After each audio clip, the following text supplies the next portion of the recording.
Brigadier N ബാലൻ, തിരിച്ചടിക്കുന്നത് ബുദ്ധിയല്ലെന്ന് വിദേശകാര്യ മന്ത്രാലയം ഓർമ്മിപ്പിച്ചു. സൈന്യം സുസജ്ജമായിരുന്നില്ല. അന്നത്തെ അമേരിക്കൻ സ്റ്റേറ്റ് സെക്രട്ടറി കോണ്ടലീസ റൈസിൻ്റെ ഇടപെടൽ. കാരണങ്ങൾ പലതാണ്. എന്തായാലും മൻമോഹൻ സിംഗിൻ്റെ നേതൃത്വത്തിലുള്ള UPA സർക്കാർ നിഷ്ക്രിയരായി നിന്നു. ഒരു തിരിച്ചടിക്കുള്ള പ്രാപ്തി നമ്മുടെ സൈന്യത്തിന് ഉണ്ടായിരുന്നില്ലേ, അതോ അവരുടെ കൈകൾ കെട്ടിയിട്ടതാണോ? ബ്രിഗേഡിയർ നിഷേ ബാലൻ.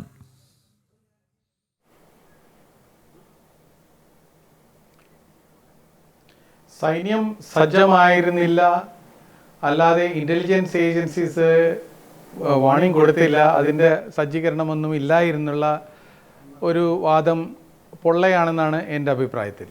സൈന്യം എപ്പോഴും സജ്ജമായിരിക്കും. ഏത് പ്രതിസന്ധി വന്നാലും, ഏത് ഭീകരാക്രമണം ഉണ്ടായാലും, അതിർത്തിയിൽ സേനാ തലങ്ങളുടെ നീക്കങ്ങളുണ്ടായാലും സൈന്യം എപ്പോഴും സജ്ജമായിരിക്കും. അത് സൈന്യത്തിൻ്റെ ജോലിയാണ്.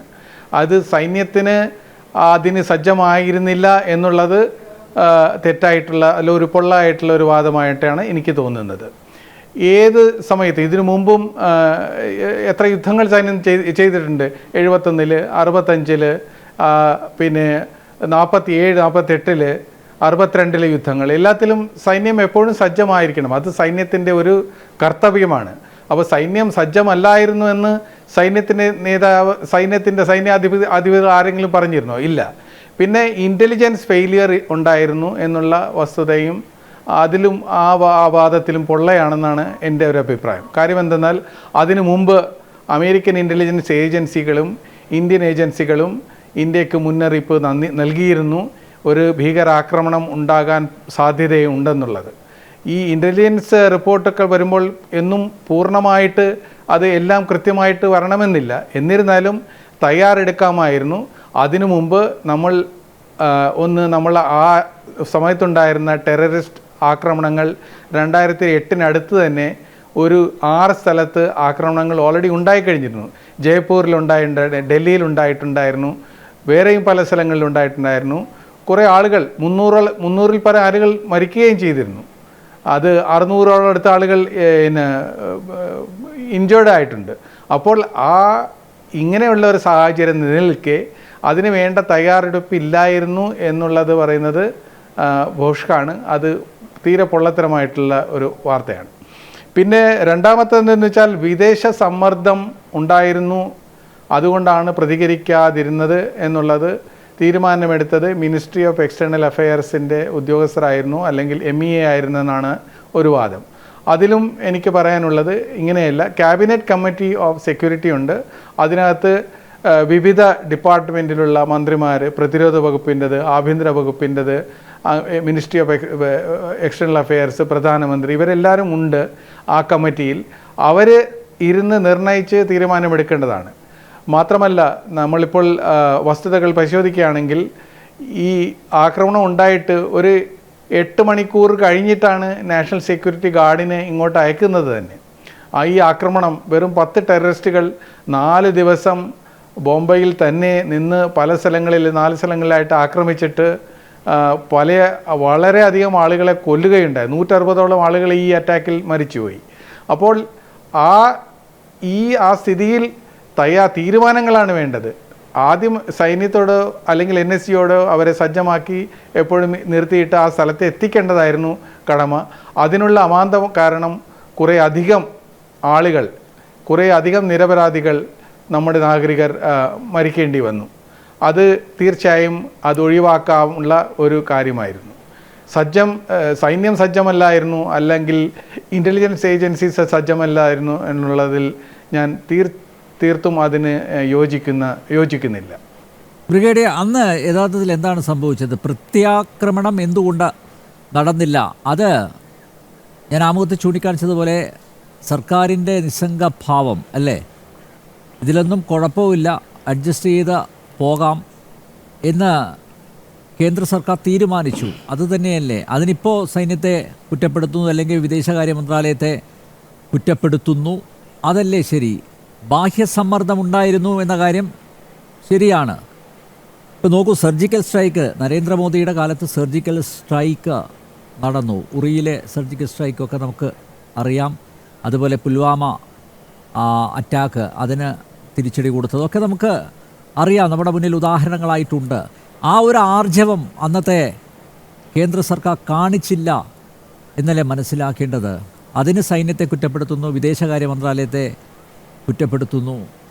അതിപ്പോൾ ചിദംബരത്തിൻ്റെ വാക്കുകളിലൂടെ പുറത്ത് വന്നിരിക്കുന്നു. മാത്രമല്ല, നേരത്തെ ശിവശങ്കർ മേനോൻ, മലയാളി ആണ് അദ്ദേഹം, ശിവശങ്കർ മേനോൻ അദ്ദേഹത്തിൻ്റെ പുസ്തകത്തിലും കൃത്യമായിട്ട് അദ്ദേഹം എഴുതി വെച്ചിട്ടുണ്ട്. മുംബൈ ഭീകരാക്രമണത്തിന് പാകിസ്ഥാന് തിരിച്ചടി നൽകാൻ, അതുപോലെ പാകിസ്ഥാൻ തീരത്ത് ശക്തമായ പ്രഹരം ഏൽപ്പിക്കാനുള്ള പദ്ധതി മുമ്പോട്ട് വെച്ചിരുന്നു എന്ന് അന്നത്തെ വിദേശകാര്യ സെക്രട്ടറി, എനിക്ക് തോന്നുന്നു വിദേശകാര്യ സെക്രട്ടറി ആയിരുന്നു തോന്നുന്നു അദ്ദേഹം കൃത്യമായിട്ട് പറയുന്നുണ്ട് അങ്ങനെ ഒരു പദ്ധതി മുന്നോട്ട് വെച്ചിട്ടുണ്ട്. പക്ഷേ വിദേശകാര്യ മന്ത്രാലയത്തിൻ്റെ ഉന്നതങ്ങളിൽ ഇരിക്കുന്നവർ, അതുപോലെ കേന്ദ്ര സർക്കാരിൻ്റെ ഉന്നതങ്ങളിൽ ഇരിക്കുന്നവർ കൃത്യമായ മറുപടി നൽകിയില്ല എന്നാണ് അദ്ദേഹം പറഞ്ഞത്, ശിവശങ്കർ മേനോൻ പറഞ്ഞത്. ഇതൊക്കെ ചേർത്ത് വായിക്കുമ്പോൾ എന്താണ് മനസ്സിലാക്കേണ്ടത്?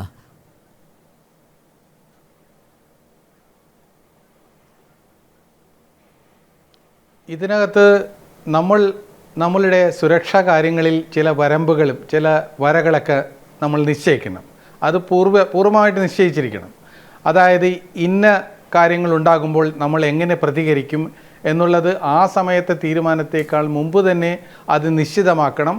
അത് വേണ്ടപ്പെട്ട ഏജൻസികളും, ആർമിയോ നേവിയോ എയർഫോഴ്സോ intelligence agency, border security force, ഇവരുടെ എല്ലാം കൂടിയുള്ള ഒരു സംഘടിതമായിട്ടുള്ള ഒരു പദ്ധതി, ഒരു പ്ലാൻ ഉണ്ടായിരിക്കണം. ആ പ്ലാൻ ഏത് ലെവലിലാണ് നമ്മൾ ഈ കോൾഡ് സ്ട്രാറ്റജി പോലെ നമ്മൾ ഏത് ലെവലിലേക്ക് വരെ കൊണ്ടുപോകണം. അപ്പോൾ 1-2 ആളുകളല്ല മരിച്ചത്, 160ഓളം ആളുകൾ മരിച്ചുപോയി.